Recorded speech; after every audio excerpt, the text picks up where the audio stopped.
Buenas tardes. Tengo el placer de presentar al doctor Franco Jesús González Medina, egresado de la residencia de Cayetano Heredia en la especialidad de neurología. El tema importantísimo, el enfoque de la primera crisis epiléptica. ¿Qué hacer cuando se presenta la primera crisis? ¿Qué vamos a hacer y cuáles van a ser los pronósticos? Los dejo con el doctor González. Gracias. Buenas tardes con todos. Soy el doctor Franco González Medina. El tema a presentar el día de hoy es primera crisis epiléptica. Bueno, los objetivos de esta reunión pues, es el abordaje diagnóstico del paciente adulto con primeras crisis epiléptica, estimar el riesgo de recurrencia de la primera crisis epiléptica y pues brindar el tratamiento oportuno para los pacientes con primera crisis epiléptica. Pues hay que de manera introductoria mencionar que aproximadamente el 8 al 10% de la población mundial va a sufrir una crisis epiléptica y de estas, una de 26 personas van a desarrollar epilepsia en el transcurso de su vida. Por lo tanto, identificar de manera correcta la etiología de la crisis epiléptica va a tener un gran impacto costo efectivo en la terapia óptima y en el buen pronóstico a largo plazo para el paciente. Hay que definir crisis epiléptica porque, de acuerdo al ILAE, que es la Liga Internacional contra la Epilepsia, pues es la ocurrencia transitoria de signos o síntomas debidos a una actividad neuronal excesiva o sincrónica en el cerebro. No obstante, epilepsia ya el año 2005 se definía como una predisposición duradera de generar crisis epilépticas, o sea, una condición que nos predispone a tener crisis epiléptica. Y en el 2014, la ILAE planteó definiciones operacionales en donde tener dos crisis no provocadas separadas en un tiempo más de 24 horas o una crisis más una probabilidad de recurrencia de crisis más del 60% y el diagnóstico de un síndrome epiléptico, pues hacían la definición de epilepsia, ¿no? Estos conceptos son importantes ya que el tema a exponer hoy es la base de este fundamento que es la crisis epiléptica. Entonces, cuando nos enfrentamos a un paciente para tener la aproximación diagnóstica, tenemos un paciente que llega de manera ambulatoria o a la emergencia médica con un evento neurológico transitorio. Entonces, la primera pregunta a realizarnos ¿es una crisis epiléptica o de repente es un evento no epiléptico? Entonces, hay que reconocer los eventos no epilépticos antes de diagnosticar una crisis epiléptica. Por lo tanto, tenemos los imitadores de crisis epiléptica o más conocidos a nivel mundial como los seizure mimics, donde tenemos la migraña, que puede estar acompañada de aura, sin aura y puede asemejar una crisis focal epiléptica, pero recordemos que la diferencia va en que la crisis epiléptica tiene una característica paroxística que empieza de manera súbita y termina de manera súbita y generalmente tiene periodos más breves de tiempo. También nos puede confundir un ataque isquémico transitorio o un síncope que puede ser vasovagal, cardiogénico, que puede hasta presentar crisis convulsivas, mioclonías, que pueden limitarnos en la diferenciación de una verdadera crisis epiléptica. También el ataque de pánico, el paciente refiere palpitaciones de manera súbita que pueden asemejar una crisis del lóbulo temporal o una amnesia global transitoria, parasomnias, trastornos del movimiento o finalmente crisis psicógenas que pueden asemejar movimientos anormales, que pueden ser semejantes a una convulsión. No obstante, con el video electroencefalograma se hará el diagnóstico definitivo, no se hallará actividad epileptiforme y pues se hará este diagnóstico, ¿no? Entonces, acá, por ejemplo, presentamos el video de un paciente o de unos pacientes que tienen episodios de síncope y como vemos en el video presenta movimientos clónicos, mioclónicos, que difícilmente para el clínico es difícil diferenciar si es una crisis epiléptica vera o un episodio sincopal. Nosotros ya sabemos el contexto de estos pacientes, ¿no? Que son episodios de síncope, pero ante el clínico que no tiene el contexto previo, no tiene la información necesaria, pues puede parecer una crisis epiléptica vera, ¿no? Entonces, a pesar de que estos pacientes tienen síncope, entonces es difícil poder reconocer esta clínica, por lo tanto, debemos tener una anamnesis dirigida ante una posible crisis epiléptica. Debemos empezar preguntando al paciente la descripción del evento desde el inicio. Preguntar por auras, síntomas posictales o también episodios de incontinencia urinaria, mordedura de lengua, laceraciones, que pues, nos puedan sugerir más una crisis epiléptica. También debemos aclarar términos usados por el paciente, como por ejemplo ellos nos refieren mareo, pero nosotros debemos encajonarlo como vértigo, o de repente nos refieren como dolor abdominal, que para el clínico que está ahondando en la crisis podría ser en realidad una sensación ascendente anormal que podría sugerir una crisis también del lóbulo temporal. Entonces, también hay que preguntar qué estaba haciendo el paciente al inicio, preguntar si hubo algún gatillante, si hay alguna enfermedad concomitante o alguna medicación previa que el paciente estaba usando o que dejó de usar de manera abrupta. Y pues lo más importante es hablar directamente con el testigo, ya que el testigo pues va a evidenciar los sucesos, los fenómenos que acontecen al paciente y pues debemos preguntar si hubo cambios en la coloración de la piel, actividad y posturas motoras anormales, si había respuesta al llamado, al estímulo y si hubo un estado posictal de confusión, somnolencia, que nos van a orientar bastante a diagnosticar una crisis epiléptica clínica. Entonces, en esta gráfica nos es de ayuda de los clínicos porque debemos recordar que la mayoría de crisis epilépticas son focales más que las generalizadas, ¿no? Entonces, siempre debemos buscar el inicio, la focalidad de las crisis epilépticas. Si son del lóbulo frontal, pues ver por movimientos motores, posturas del esgrimista, como en el área motora suplementaria, versión cefálica, que puede ser contralateral al foco epileptógeno, de repente también alucinaciones visuales, auditivas, episodios de afasia, crisis musicogénicas o también olores tan perturbadores como la cacosmia, ¿no? Que nos podrían orientar a la focalidad y del inicio de una crisis epiléptica. Entonces, ya nos hemos enfrentado a esto, hemos aproximado el diagnóstico, hemos hecho las preguntas respectivas y la siguiente pregunta sería, ¿es una crisis provocada o es una crisis sintomática aguda? Entonces debemos tener claros los conceptos de qué es una crisis epiléptica provocada. Las crisis provocadas, pues, generalmente son de causa tóxico-metabólica y suceden o acontecen dentro de las primeras 24 horas de ocurrido esta alteración. Puede haber cambios conductuales previos, generalmente son crisis generalizadas.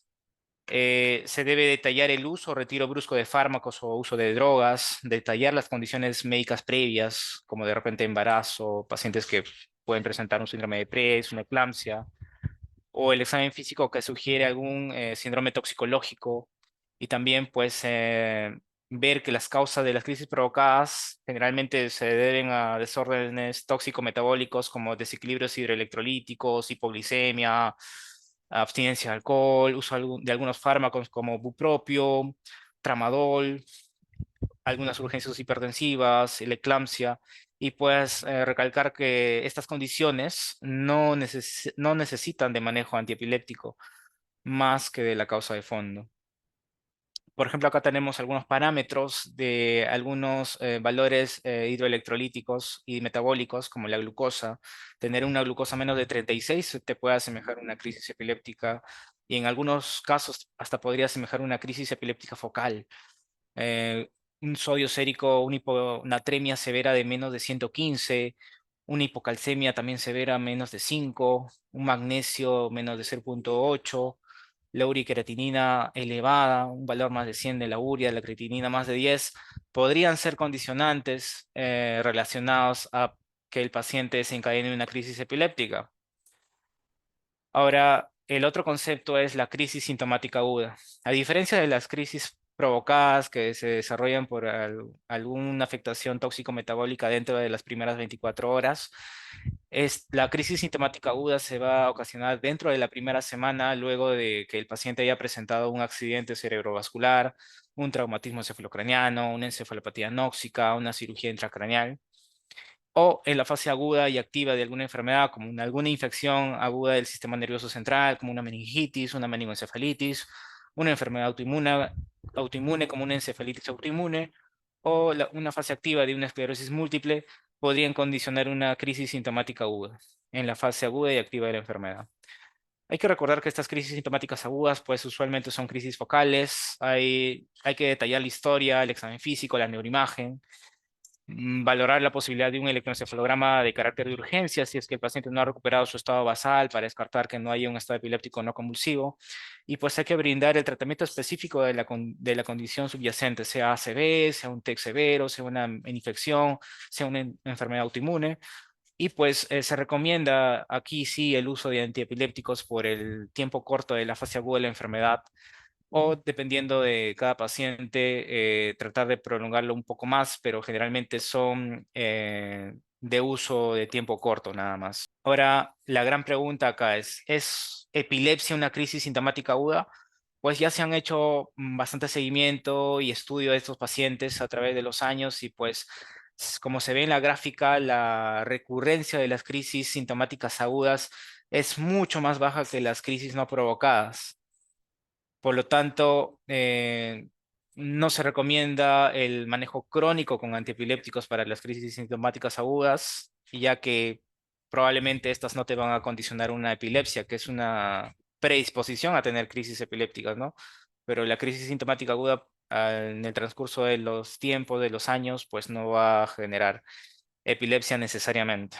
Continuando con la aproximación diagnóstica, pues ya habiendo diferenciado la crisis provocada y la crisis sintomática aguda, luego de haber tomado los exámenes respectivos y no haber encontrado un causante de la primera crisis epiléptica, pues entonces la siguiente pregunta es, ¿nos estamos enfrentando a una primera crisis no provocada? Entonces, una crisis no provocada, pues son las que no tienen una afección aguda o factores de riesgo tóxico metabólicos en los cuales no hemos encontrado nada en los exámenes de laboratorio o algún hallazgo sugerente en la neuroimagen. Y pues generalmente cuando nos enfrentamos a estos pacientes, pues siempre hay que recalcar y preguntar si es que el paciente ya había presentado algún tipo de crisis epiléptica previamente, que el paciente no se dio cuenta o de repente lo menospreció. Eh, Hay que indagar por eso si es que el paciente en la niñez presentó crisis de ausencia o si presenta mioclonías al despertar, que nos hagan sugerencia de una epilepsia mioclónica juvenil, o si tuvo crisis focales no motoras como auras de déjà vus, jamais vu, sensaciones epigastrálgicas, miedo intenso, como el pánico epiléptico, alucinaciones visuales, que fácilmente pueden ser menospreciadas por el paciente, ¿no? Ya que casi no se relaciona con mucha frecuencia con crisis epilépticas. Y pues hay que preguntar también por indicios de crisis nocturnas, ya que el paciente, en estos pacientes hay que preguntarles si se han despertado con mordedura de lengua, con incontinencia urinaria, que nos puedan sugerir que ya el paciente estaba presentando previamente crisis epilépticas y no se estaba dando cuenta, ¿no? Entonces, ¿cuál es el riesgo de recurrencia de crisis, no? Eh, Como ven acá en la gráfica, los 2 primeros años después de haber presentado una primera crisis epiléptica, la pendiente es bastante elevada, ¿no? La probabilidad puede llegar hasta un poco menos del 40%. Y ya a medida que avanzan los años, la pendiente baja y la probabilidad no aumenta significativamente, ¿no? Entonces, es algo que deberíamos tener a consideración al momento de indicar el manejo al paciente. Ahora, si ya tenemos 2 crisis no provocadas, pues la probabilidad de recurrencia aumenta bastante. Vemos que la probabilidad de recurrencia con solo una crisis es menos del 40%. Sin embargo, ya con 2 crisis y más aún con 3 crisis, sobre todo las no provocadas, pues vemos que la recurrencia va más allá del 60% y ya nos es indicativo de iniciarle de repente un manejo antiepiléptico al paciente para su neuroprotección.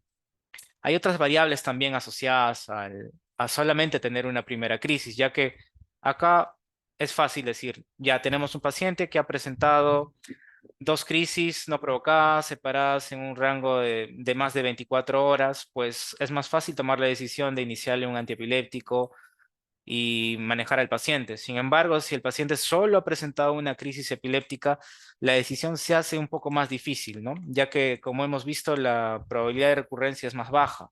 Entonces, tenemos que tener variables clínicas que se asocien con mayor riesgo de recurrencia, que tengan más riesgo de recurrencia, más del 60%.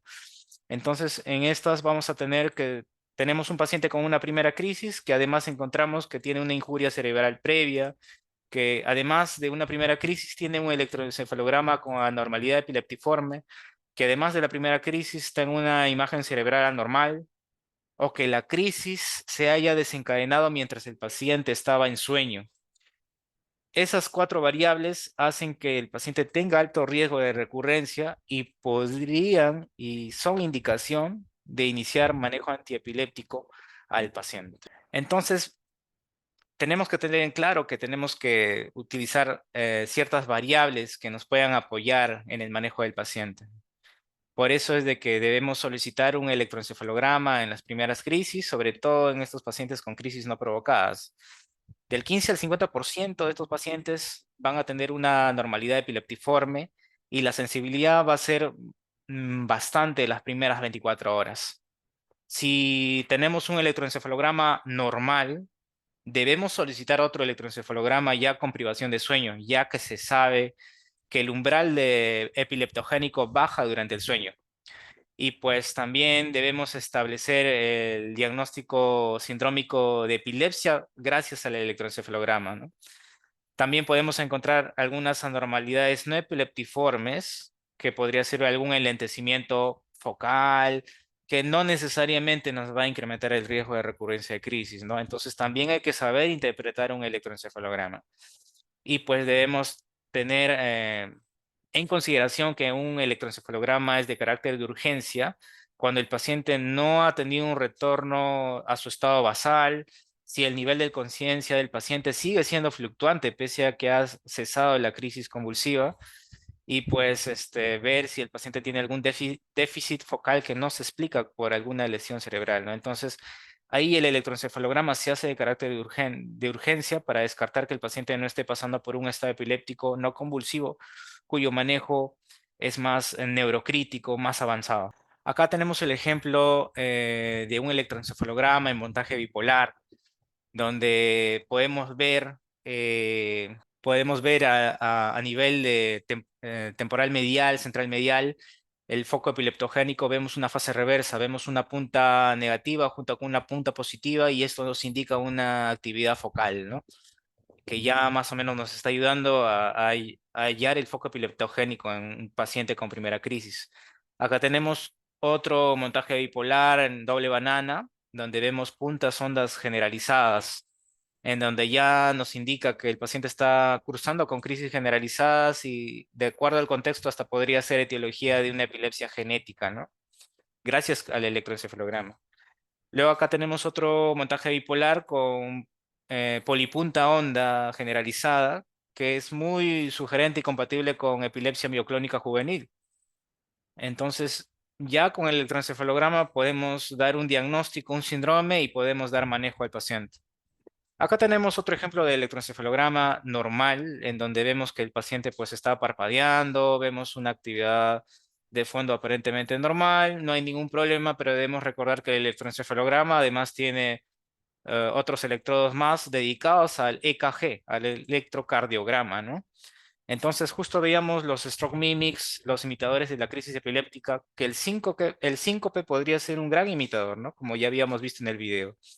Y vemos acá que la P conduce a la R, sigue conduciendo la P, conduce a la R, pero acá vemos que hay un bloqueo, ¿no?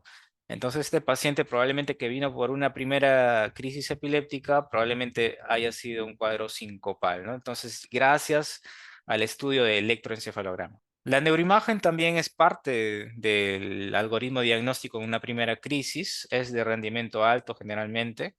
Cuando nos afrontamos una primera crisis donde no encontramos alguna anormalidad tóxico-metabólica, pues debemos pasar a la neuroimagen. De acuerdo a nuestro medio, podemos usar la tomografía cerebral o la resonancia magnética cerebral. Sin embargo, la resonancia magnética cerebral es la que es mucho más sensible, mejora bastante con el protocolo de epilepsia ya que aumenta la detección de lesiones y al menos del 16 al 20% de los pacientes con primera crisis van a presentar alguna anomalía estructural epileptogénica, ¿no? No obstante, no todos los centros hospitalarios van a contar con la resonancia magnética a la mano. Por lo tanto, también es válida la opción de pedir una tomografía cerebral, ya que en una revisión de la Academia Americana de Neurología se vio que hasta el 9 al 17% de estos pacientes podían modificar su tratamiento gracias a la tomografía cerebral. Hay que recordar que la neuroimagen puede ser tomada de manera ambulatoria si es que el paciente retorna a su estado basal y no hay déficit focal, si el paciente está estable. Y pues hay que establecer también la relevancia de pedir la neuroimagen en base a la clínica y al electroencefalograma, ya que si tendríamos patrones como de una epilepsia mioclónica juvenil, polipunta honda generalizada, en el electroencefalograma ya no sería necesario pedirle una neuroimagen porque ya sabemos que esa neuroimagen va a ser normal. Entonces todo tiene que ser acompañado de la clínica, ¿no? Acá vemos algunos ejemplos de algunos hallazgos en neuroimagen de pacientes con primera crisis, ¿no? Tenemos anormalidades estructurales como la displasia cortical focal. Vemos acá que en el protocolo de epilepsia vemos que los cortes temporales son bastante importantes en la epilepsia y acá hay una secuencia de T1 inversión-recuperación que nos ayuda a detectar con mayor facilidad la displasia cortical focal. También tenemos la esclerosis temporal mesial, que vemos una disminución del volumen, una alteración de la arquitectura y una hiperseñal a nivel del hipocampo derecho. Y también tenemos el cavernoma, que su diagnóstico va a ser solamente posible con la resonancia magnética, ¿no? Donde vemos el clásico signo de la palomita de maíz o el signo del popcorn, ¿no? Los estudios de laboratorio pues son complementarios en el abordaje diagnóstico del paciente de primera crisis. Sí o sí, pues debería estar dentro de nuestro petitorio, pedirle un hemograma completo, glucosa sérica, electrolitos que incluyan calcio y magnesio, porque ya habíamos visto que estos pueden ser generadores de crisis provocadas, la urea, la creatinina, el perfil hepático, y valorar si hacerle o no, de acuerdo al examen clínico, realizarle un examen toxicológico, valorar hacerle una punción lumbar si es que estamos sospechando de meningitis, encefalitis, hemorragia subaracnoidea con tomografía negativa, o en estos tiempos también valorar si realizarle un panel autoinmune o no al paciente. Si es que tenemos un paciente que debuta con primera crisis, pero hay historia previa de una encefalitis subaguda con cambios neuropsiquiátricos o hallazgos como disautonomías que nos podrían hacer sospechar de esta patología autoinmune, ¿no? Entonces, debería también estar dentro de nuestras posibilidades de exámenes auxiliares. Consideraciones de seguridad, pues estos pacientes deben evitar trabajar en alturas, evitar actividades físicas extremas como buceo, escalar, nadar solo. Tienen restricciones en el manejo estos pacientes, ¿no? Y pues se debe discutir también el riesgo de muerte súbita e inesperada de epilepsia que podría acontecer al paciente, ¿no? Todo esto para tomar la decisión de manejo y tratamiento antiepiléptico en el paciente. También los estilos de vida es muy importante. El más importante acá es la higiene del sueño, ya que la privación del sueño eh, aumenta el riesgo de que el paciente pueda presentar recurrencia de crisis epiléptica.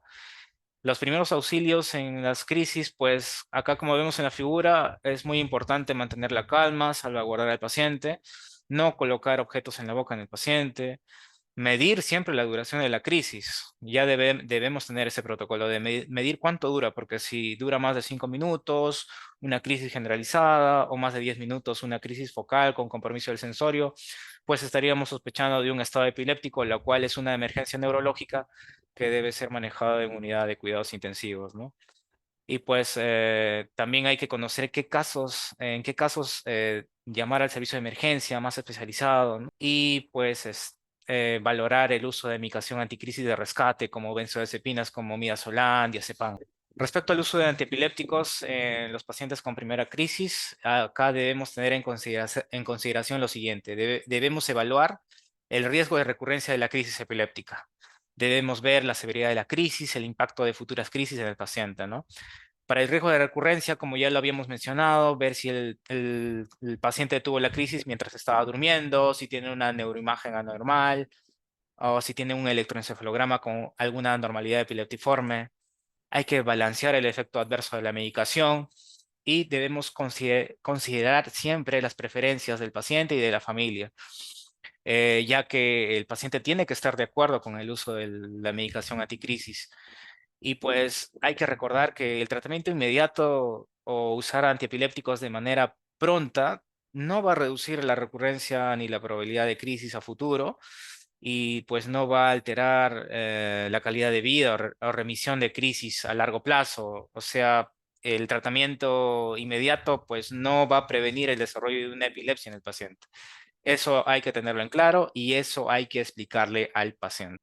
Entonces, ya para terminar la charla, tenemos un resumen del abordaje diagnóstico, pues se nos presenta un paciente por una primera crisis, debemos hacer una anamnesis, una exploración minuciosa, hay que incluir al testigo en nuestra anamnesis, eh, y si nos sugiere que es una crisis epiléptica, si no lo sugiere, pues evaluar imitadores de crisis epiléptica como migraña, síncope, causas psiquiátricas.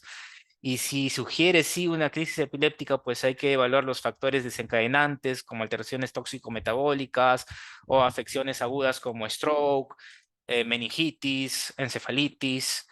Si, y pues tratar esas causas de fondo, ¿no? Si están ausentes y no encontramos una afección que nos explique el porqué de la primera crisis, sí o sí plantear el desarrollo de un electroencefalograma o resonancia magnética. Si esta es normal, pues podría retrasarnos el tratamiento, pero sin embargo, si tenemos algún hallazgo sugerente en electro o en la resonancia, pues se debería comenzar el tratamiento de manera inmediata, ¿no? Entonces, conclusiones es que nosotros debemos identificar de manera pronta y adecuada una crisis epiléptica vera versus un evento neurológico transitorio funcional, distinguir de acuerdo a la clínica y exámenes auxiliares una crisis epiléptica provocada, sintomática aguda y no provocada, pedir nuestro electroencefalograma, nuestra neuroimagen ante toda primera crisis, sobre todo las no provocadas, y pues valorar el riesgo de recurrencia de crisis, siempre ver esa probabilidad para ver si vamos a iniciar antiepiléptico o no al paciente y pues brindar la consejería respectiva. Muchas gracias.